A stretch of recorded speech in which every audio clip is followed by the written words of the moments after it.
आपको पता है भगवत गीता के चैप्टर 2 टेक्स्ट 34 में ये कहा गया है, for a respectable man dishonour is worse than the death. यानी कि एक सम्मानित व्यक्ति के लिए बदनामी मृत्यु से भी बदतर है, क्योंकि जब एक इंसान की इज्जत जाती है तो उसका परिवार पूरा इफेक्ट होता है। हमारे इंडियन कल्चर में एक और कहावत है, इज्जत है तो सब कुछ है। डिसऑनर को कानूनी भाषा में डिफेमेशन कहा जाता है, यानी कि मानहानि, जो कि आप सब लोग जानते हैं। देखिए, डिफेमेशन पहले भी था बट इसे लीगली एक्नॉलेज नहीं किया गया। We should all be thankful to Lord Macaulay, जो 1830 में डिफेमेशन लॉज लेकर आए, जो 1860 में कोडिफाई किया गया।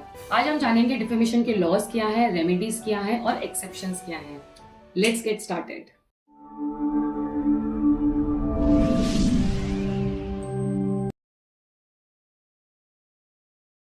देखिए, वीडियो शुरू करने से पहले मैं आपके सवाल का जवाब दे देती हूँ, क्योंकि मुझे पता है ये सवाल आने वाला है कि कॉन्स्टिट्यूशन तो एक तरफ हमको बोलता है कि बोलने का अधिकार है और दूसरी तरफ मानहानि का दावा लग रहा है, तो ये कॉन्फ्लिक्ट कैसे हो रहा है। देखिए, ये कॉन्फ्लिक्ट नहीं है। इसको आप ऐसे समझिए कि आर्टिकल 21 में ये क्लियर लिखा हुआ है, right to live your life with dignity and honour.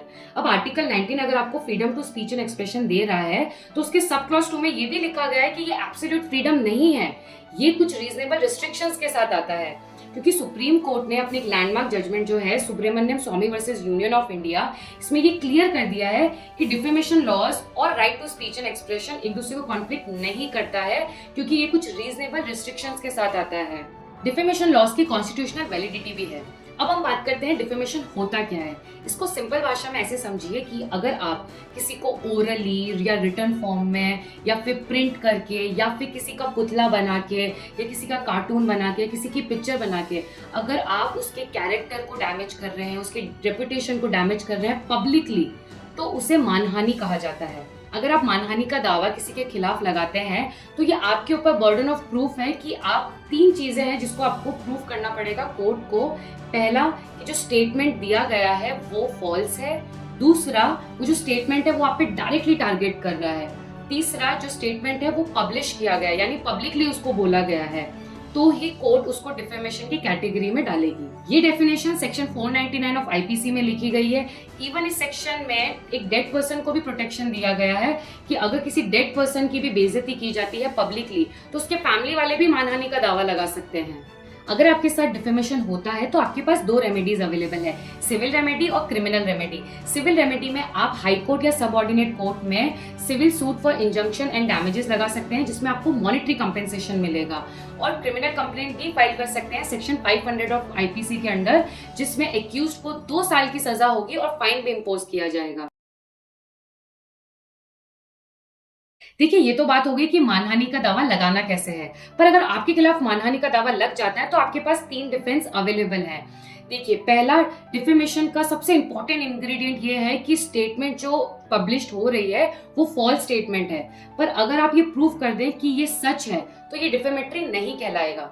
Second defence, अगर फेयर कमेंट, यानी आप किसी की गुड फेथ में कोई कमेंट पास कर रहे हैं तो वो भी डिफेमेटरी नहीं कहलाएगा। Third, privilege authority. इसको मैं एक एग्जांपल से समझाती हूँ। जैसे कोर्ट में जज ने विटनेस पे अगर वो चिल्ला दिया तो विटनेस मानहानि का दावा नहीं लगा सकता जज के खिलाफ। या फिर टीचर ने पब्लिकली, यानी क्लास में ही स्टूडेंट के सामने अगर बच्चे पे वो चिल्ला दिया, यानी स्टूडेंट पे अगर वो चिल्ला दिया, तो स्टूडेंट मानहानि का दावा नहीं लगा सकती, क्योंकि ये एक लीगल अथॉरिटी है, एक लीगल रिलेशन है। पार्लियामेंट में जैसे इतना झगड़ा होता है तो ऐसे नहीं पॉलिटिशियंस एक दूसरे के खिलाफ मानहानि का दावा लगा रहे हैं, क्योंकि ये उनकी प्रिविलेज अथॉरिटी है।